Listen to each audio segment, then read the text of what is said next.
Continuing our focus on schools, security, what should we do? That's how you're going to ask us. Yes, I was going to ask you a question about the role of government. Yes. While the parents are doing the educating and the school authorities are managing their own infrastructure, what about, there used to be something called a school inspection, I think a board that does inspection consistently. Do they still do that? Oh, yes. And what do they look out for when they come to the schools? What are they inspecting? The school inspection inspects practically everything, but they focus more on the teaching and learning. They focus more on what happens in the classroom. But they do inspect because they come to the rooms and they see, are the children getting the right kind of education? Are you training them? Do you have the right resources? Do you have the right books and all of those things? Are you ensuring that you're giving them the best education? So that's what they come for, basically. It's more of an internal thing. And I do, of course, observe security, particularly Lagos State. They observe security and safety issues. Fire is an issue. I mean, we had Lebanon go down. We had, things like that. So schools have to have security. They have to have fire drills. They have to have, fire extinguishers and be trained. So they look at things like that. It's all really health, safety, and issues. But what would you expect them to be looking at in terms of security now? Now that you're talking about increasing or improving on their everything about inspection. So what would you expect them to be looking out for in terms of security? I would think that they need to look at, a lot of the schools who are on the outskirts in areas that are rather quiet, because I think Babington is a bit on the outside there.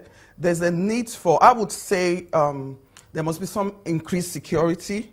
I would think there should be some kind of rapid response. I remember years ago, I had something in my house because then armed robbers were really rampant. And we had this rapid response that you could press the panic button, and if anything happens, and the police were there. So it's so critical to look at that and say maybe government needs to connect with some private sector people or whatever, that in that area, if the police is there, how do you alert them? So they need to look at how, if something happens, how quickly are we going to respond? That's the thing. Because, I'm shocked at what happened at that place and how they could get those girls out. And, they did, thank God for what Governor Ambode and his team did, and they were able to recover them. But do you imagine the psychological stress of being away from your parents for 6 days and not knowing what is going to happen? So we really don't want it to happen. So we're looking at preventive measures. So it's great if the inspector or the arm that does this in the government goes around to schools now and then look at what schools have put in place for security, and then to help them and to get experts and then to get training. Counselors have to be trained. Teachers have to be trained. Everybody has to be trained. Principals have to be trained. Sometimes we have policies. It's not that we don't have policies. Some schools have policies, but they don't enforce them. Talking about policies, the Safe School Initiative in Nigeria was just about the northern part of the country, especially in the northeast. Yes. With what has happened here in Lagos, do you think it's a wake-up call for us to have it holistically, national safe school policy? I think it's so important. It's so important, and I know a lot of parents are expecting government and schools to react, because really there's very little parents can do. So I think it's a holistic Safe Schools initiative that has to come on board, and a policy by federal government for a child protection policy. We need to protect our children. They can't come up and just pick our children anyhow and take them away like that. It shouldn't happen in this country. So I think this is a wake-up call, and it's a call for action for everybody to come on board to ensure that we secure them. Whilst they're going, some children have to go home and they walk home. Schools have to put policies in place to ensure that if you're going home, if you have to walk home, there must be a way that maybe the nanny or somebody comes to pick you. They shouldn't allow them to walk around, because it's temptation when you see a young girl walking around and, whatever, it's anybody. There's so many funny people around these days, and we have to be really careful. Sometimes I just wonder, where do we start? Because the parents, there's a big role there. Because you talked about, people walking on the street, nobody really cares. They don't see anything wrong with that. And this kind of cases happening, you go back to some of those places, you don't see them doing things differently. Or is it me? Because sometimes you wonder, we need to do something about this. Yes, I immediately rose to, I don't, things like this really gets me. And I, like you said, I wonder why we are reactive and we are not proactive. Now, even the reactive said we're not even reacting as we should. This is the time, because God forbid it will be a trend. But it has happened, and therefore it is something we have to pay attention to. So, and it's government that leads. It's a government that leads. And if the government leads and says, this is what we're doing, and there's so much stuff in the papers, so much advocacy in the news, so much in the media, so much in the social media, everybody will know it is important. The fact that it's not your child doesn't mean that you are not interested. God forbid it could be your child. But this is a child, for crying out loud, who has been taken away from comfort and her safety place, and nobody knows where she is. Who wants to go through that? I mean, come and see the kind of prayers that we were praying, for crying out loud. Nobody slept. Every social media was just prayers all through until these girls were found. We were all panicking. And we were all up, like they must be found. Do you understand? Because the girls and the tendency of something might have happened or whatever was very prominent in most parents, particularly mothers. We're all mothers. So I think it is something that schools, PTAs must take up. They need to take it up with their principals. Parents must not lie low on this. These are their children. So they must say to the school, what are you doing? This has happened. What are the security measures in place? We need to see something effective. We need to see what you're doing to protect our kids. If they feel there's something that... A lot of schools, at least I know on the island, are properly secure. And I'm more concerned about the schools who are on the outside.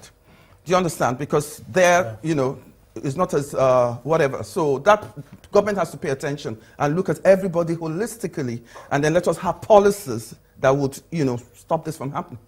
Do schools, when they have those meetings, not just the PTA, but other meetings, do they specifically discuss security? Oh, yeah. In the light of what has happened, we need to change certain things, and we appeal to you, parents, please bear with us. Yes, parents are very, very strong. Nigerian parents, particularly Lagos parents.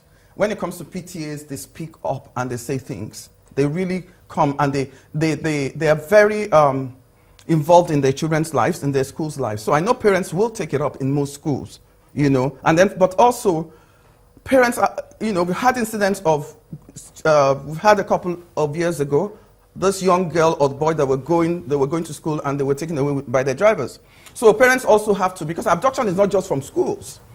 You can abduct on the road. As his case was in her mother's, around her. So abduction could be anywhere. Kidnapping could be anywhere. So parents also have to be alert. The drivers you have, the nannies you have, you need to check them out. You need to know where your kids are. You know where they're going. So parents also have their job, but schools also have their jobs to do. So it's really everybody at the end of the day. You've made some recommendations as to what the private schools or concerns should do and the parents. But let's look at the public schools. And some will say you most times hide in the glare of everybody. That's where most crimes are committed. That's right. So what should the public schools should be doing to ensure security? I mean, they're out there in the towns, you just walk in, you walk out. What should they be doing? I think that's such an excellent question, because that's where I worry. I see them, I was going past one school and I saw Okadas waiting to pick them up, because really the vulnerable and the poor are the targets usually when it comes to this, So, and I think government has to do something in terms of security. There must be some kind of security patrols, vigilante, that kind of thing around the school. We must take it seriously, because there are a lot of them, and government also is handicapped. Okay, we're trying to provide education here. We have all our resources pumped in. Now we have to look at security, but we have to look at the security. So I would say they need to put policies. What we do in private sector, they can also do it. You can put policies, you can ensure that you have fences that are secure around the children. You can make the parents pick their children. They don't need to go on the streets. Even if you're going to take them in a taxi or car, please stop leaving these children going up and down. They're too vulnerable. What are they going to do? A 10-year-old girl walking on her own is a target any day. So I would say what happens and obtains in private sector, most private schools must also be made to obtain in public schools, because we're talking about every Nigerian child is important. Whether public or private, I don't even see that one. I just say, look, let us protect the kids, and let us have the same policies, let us have the same thing happening across board. And parents also need to be involved. Before you leave, as an educationist, what do you think about the government's policy on the forex concerning education, those who school outside the country? Yes, that is a very interesting. So at least we've left the security issue. Now, this... I read in the papers on this day that the president has said that anybody that wants to send their children to school now have to go and get the FX somewhere, wherever, but not. This, for me, is a little bit worrisome. It's worrisome. I have said so many times that not every Nigerian child must go abroad, clearly. And I've said to parents all the time that the culture we're bringing our children in, I think it's best your child is with you, particularly when your child is still below 16. So we have fantastic secondary schools in Nigeria. We have fantastic primary schools in Nigeria. But what we do not have is universities. We do not have the capacity to take the students. We only can absorb maybe about 20% of 1.5 million every year. That's it for JAMB. So for crying out loud, if they don't go to university abroad and they do not have the forex exchange to do that, where are they going to go? So I would just advise that before, things can be done in phases. Before we say slam down and don't allow them to have access to the foreign exchange rate, foreign exchange at the CBN rate, how about investing in education? How about investing in universities? How about expanding access? How about doing something about local whatever? I see it as an opportunity because I said to myself, now that at least you guys will come to my school, but the thing is I'm not a university, and I feel sorry for parents. A lot of my students go to university abroad. Parents have come to me and I said to them, frankly, this is a serious issue. We need to look at alternatives, but guys, I'm not so sure if we have enough spaces, if everybody has to stay back at home. There are free universities in Europe, you know, Nordic countries. You can go to Nordic countries. Some of them have free universities, at least not as expensive. You can go to Finland, but you have to learn the language. You can go to Germany, you can go to that. So there are alternatives that parents need to know. But I would think that government really needs to look at, why don't we look after, it's an opportunity for us to keep our money back, and I totally agree that our reserves are low and it's dwindling. But how about investing and expanding access, first of all, and ensuring there are places for this, because education is the most important thing. A lot of us went abroad, and then at least we're the better for it. And a lot of the people who are in top positions today went to Oxford and Cambridge. A lot of the fathers we're talking about all went abroad, and they had excellent educations. Judges that went abroad, they had excellent education. My father was trained abroad. So it's not a bad thing to allow your kids, but it's just this FX thing that is the issue now. All right, then that's where we'll anchor. Bolaji Osime is the CEO of Global International College. We appreciate your coming on this morning. Thank you so much. Thank you for having me. We will be back in a minute. It's not yet done, so don't go away.